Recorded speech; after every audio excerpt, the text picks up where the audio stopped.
ना हमवार रास्ता हो, खारदार रास्ता हो और खौफनाक रास्ता हो कि दरिंदों का खौफ और इसी तरह डाकुओं का खौफ, वो सबसे मुश्किल तरीन रास्ता होता है।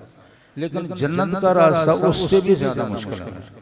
बल्कि अगर अकल से उसको देखा जाए तो अकल ये फैसला करती है कि वो कोई ऐसा रास्ता ही नहीं जिस पर चला जा सकता। हदीस के मुताबिक वो बार से बारीक है, तलवार से तेज है। तो बताइए जब इंसान उस पर कदम रखेगा तो कदम जख्मी हो जाएगा, लहूलुहान हो जाएगा, दूसरा कदम रखने की उसको जुर्रत ही नहीं होगी। रसूलुल्लाह सल्लल्लाहु अलैहि वसल्लम ने उस रास्ते को तय करने के लिए बेहतरीन नुस्खा इरशाद फरमाया इल्म दीन के हुसूल के लिए तुम रास्ता तय करो। क़यामत में अल्लाह ताला वो जन्नत का रास्ता इस तरह आसान फरमा देगा कि आनन फानन उस रास्ते से गुजार कर अल्लाह ताला जन्नत में पहुँचा देगा। और तीसरी हदीस तलबा के लिए बहुत बड़ी बशारत, वो क्या है? हुजूर सल्लल्लाहु अलैहि वसल्लम ने फरमाया वल्लज़ी नफ़्सी बियदिही। हुजूर ने कसम उठाकर वो हदीस बयान फरमाई। हम अगर किसी चीज़ की कसम, किसी खबर की, किसी बात की कसम उठाकर वो बताते हैं तो हमारा मकसद क्या होता है उससे? बोलिए। हमारा मकसद होता है सामीन को बावर कराना कि मेरी खबर सही है, 100% सच्ची खबर है और वाक़या के मुताबिक खबर है। लेकिन रसूलुल्लाह सल्लल्लाहु अलैहि वसल्लम का ये मकसद नहीं होता कि सामीन को बावर कराना कि मेरी खबर 100% सही है, वाक़या के मुताबिक है। क्योंकि हम 1000 कसम उठाकर कोई खबर देते हैं तो वो इतनी सही या यकीनी नहीं है कि रसूलुल्लाह सल्लल्लाहु अलैहि वसल्लम बगैर कसम के जो खबर दे दें। क्योंकि रसूलुल्लाह सल्लल्लाहु अलैहि वसल्लम झूठ नहीं बोल सकते। मनसब रसालत ही इतना बड़ा मनसब है कि अल्लाह ताला ये मनसब उसको अता करता है कि जो कामल, अकमल और अयूब से पाक इंसान होता है। इसलिए हजूर जोर से नहीं बोल सकते।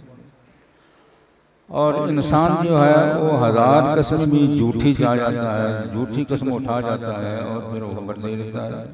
इसलिए इंसान कोई खबर देता है कसम उठाकर तो उस पर यकीन नहीं किया जा सकता कि ये सच्ची खबर है। रसूलुल्लाह सल्लल्लाहु अलैहि वसल्लम फिर कसम क्यों उठाते हैं? उस चीज़ की अहमियत, उसकी अज़मत को बयान करने के लिए। हुज़ूर सल्लल्लाहु अलैहि वसल्लम ने इरशाद फरमाया वल्लज़ी नफ़्सी बियदिही मा मिन मुतअल्लिमिन यख्तलिफु इला बाबि आलिमिन इल्ला कतबल्लाहु लहू बिकुल्लि क़दमिन इबादत सनतिन।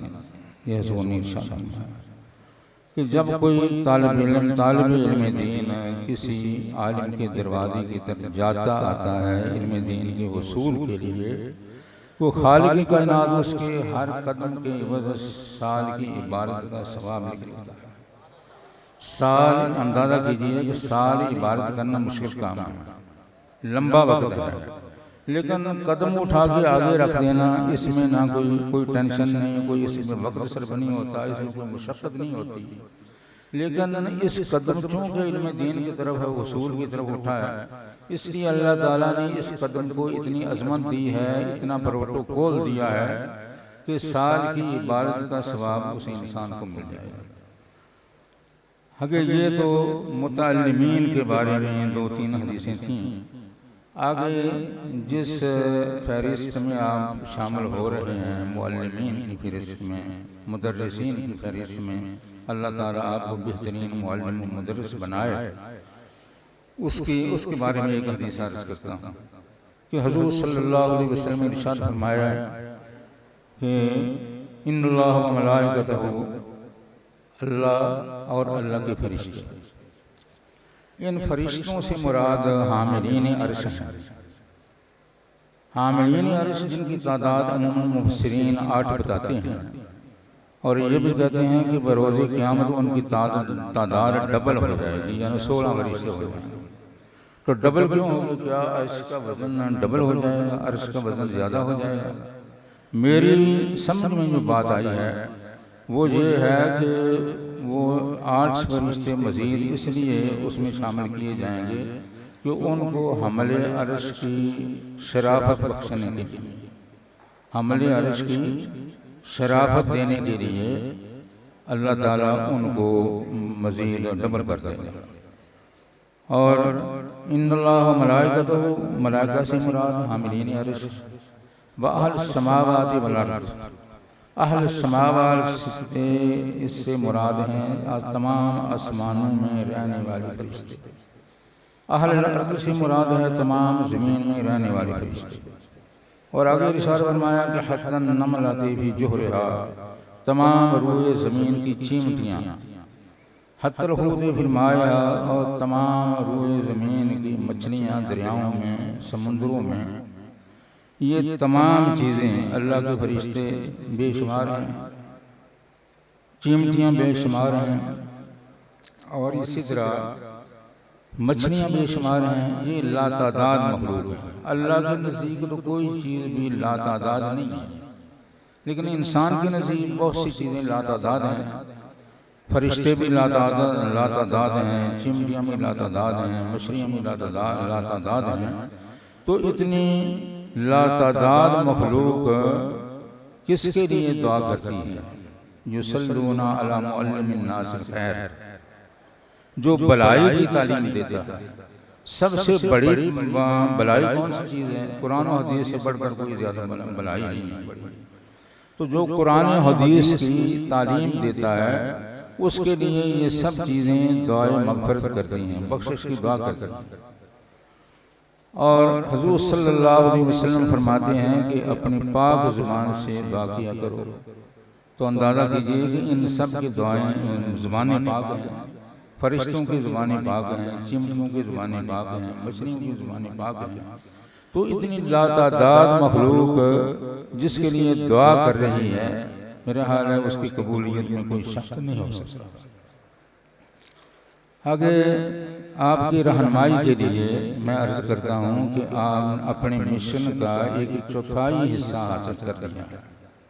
आपने दर्स निज़ामी पढ़ा, आपने हदीस पढ़ी, ये आपके मिशन का एक चौथाई हिस्सा है, और 3/4 अभी आपके ज़िम्मे बाकी हैं।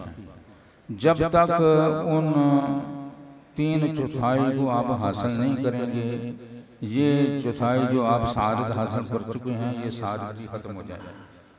वो 3 चीज़ें कौन सी हैं जिनका आपने इख्तिमाम करना है?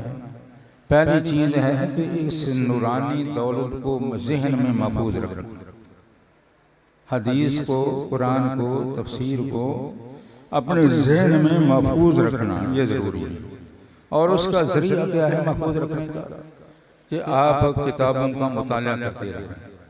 अगर आप किताबें खरीद कर अलमारी में रख देंगे, मुकफ़्फ़ल कर देंगे, उनका मुताला नहीं करेंगे, तो आपको इस इल्म का कोई फ़ायदा नहीं होगा, बल्कि भूल जाएगा। कुरान पाक का याद रखना हदीस की निस्बत से आसान है, लेकिन कुरान पाक भी अगर एक बच्चा हिफ्ज़ करता है, फिर मंजिल नहीं पढ़ता, छोड़ देता है, तो कुरान भूल जाएगा। इसी तरह हदीस को आप पढ़ के तो इसका मुताला ना करें तो हदीस भूल जाएगा। ये एक चीज़ आपने ज़हन नशीन रखनी है कि ये दौलत, नूरानी दौलत जो आपको हासिल हो गई है डॉक्टर साहब की मेहरबानी से, इसको आपने ज़हन नशीन रखना है। फिर आपने जो कुछ हासिल किया है उसका दौरानिया तो 8 साल दर्स निज़ामी पढ़ा, हदीस पढ़ी, 8 साल लगे, 9 साल लगे, 10 साल लगे, मुख्तसर दौरानिया है। लेकिन आपने इसको ज़हन में रखना है, इसका दौरानिया सारी उम्र आपने ज़हन में रखना है। और दूसरी चीज़ जो आपके लिए ज़रूरी है वो है इस पे अमल करना। अगर आप इस इल्म पे अमल नहीं करेंगे तो आपको इल्म का कतन कोई फ़ायदा नहीं होगा। इल्म से ज़िंदगी बनती है, जन्नत भी जहन्नम भी, यह आपकी अपनी फितरत में नारी है नूरी है। हाँ, शेख सादी रहमतुल्लाह तआला अलैह फरमाते हैं, सादी बशो लोहे दिल आज़ नक्श गैर हक, इल्म के राह बहक न नमायद जहालत, जुज़ जारी दोस्त हर की को नहीं उम्र ज़ायद जुज़ सिर्र इश्क़ हर की बुहानी बतालत।